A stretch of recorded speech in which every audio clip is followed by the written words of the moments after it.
Good morning mga bossing ko. Good morning ka White Angel 1111. Good morning sa iyo Earth Sign, Taurus, Virgo, Capricorn.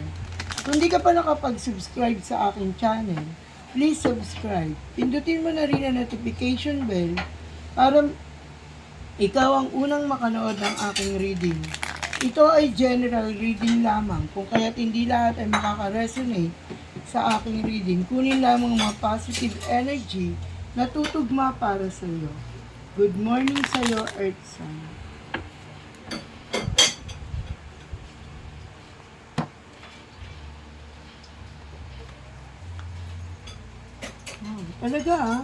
Talaga napansin ko sa pag-open ko ngayon ng 4 na sign puro unang-unang bumabagsak ang paglalakbay. Napakapalad siguro ng mga nasa ibang bansa ngayon sapagkat sila ang kauna-unang energy na lagi nahihigop ng ating mga cards. Ayan ang ating earth sign na mga nasa ibang lugar, nasa ibang bansa o nasa ibang ibayo ay napakapalad ngayon. Sinasabi rito na sila ay magtatagumpay. No? Napakaganda.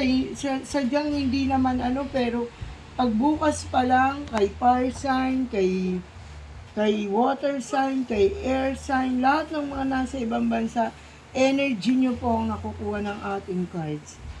Ngayon ay ikaw daw ay kasalukuyang nasa mabuting kalagayan at maayos na pamumuhay. Sinasabi na ikaw daw ay magtatagumpay. Sinasabi rin dito na ang ilan sa inyo ay dumanas ng kabiguan. Sinasabi rin dito na kasalukuyan na ikaw daw ay earth sign ay may nilokong tao. Ayan. May lumitaw dito na ikaw ba ay may asawa na, lalaki ka ba, babae na nagloko, na niloko mong yung minamahal at sumama ka sa iba. Sinasabi rito na ikaw ay energy ng babae. Energy ng babae na nanloko ng asawa. Sinasabi rito na walang katarungan ang iyong mga dahilan kung bakit ka nagloko o sumama sa iba. Sinasabi rito na ikaw ang gumawa ng iyong pamumuhay kung kaya't ikaw ang aani ng karma.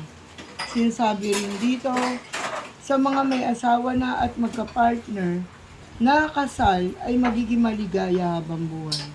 Sinasabi rin dito na sa simula ng inyong pagmamahalan ay katotohanan na nauwi sa kalokohan. Sinasabi rin dito na may pagluluksa o kalungkutang darating. Sinasabi rito na ito ang simula ng iyong buhay. May naguhukang pangarap o may sinira kang pamilya. Sinasabi rin dito na ikaw ay mabuting tao. Lalo-lalo na kung ikaw ay isang Capricorn. Sinasabi rin dito sa mga Taurus na magtatagumpay ka sa iyong buhay hanggang sa susunod na taon kung kaya't panatiliin ang kababaang loob. Sinasabi rito na sa iyong paglalakbay at pagtatagumpay, sa iyong paglalakbay ay ikaw ay magtatagumpay. Sinasabi rito na maraming manloloko sa iyo o ikaw ang nanloko. Sinasabi rito na alam mo na ang batasan tao at ang batasan Diyos ang siyang magbibigay ng kaparusahan sa iyo. May nakikita ako negative para sa mga Virgo, hindi maganda ang kanilang cards.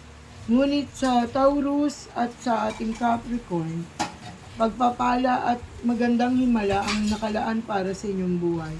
Sinasabi na ang Virgo ngayon ay nasa daan ng kadiliman. Sinasabi rito na ang mga anghel o mga divine mercy ay siyang magbibigay ng kaliwanagan sa atin o sa inyo. Sinasabi rin dito, sa inyong mga anak ay magiging maligaya ang kanilang buhay. Sinasabi rin dito, mga earth sign, na kung ano man ang iyong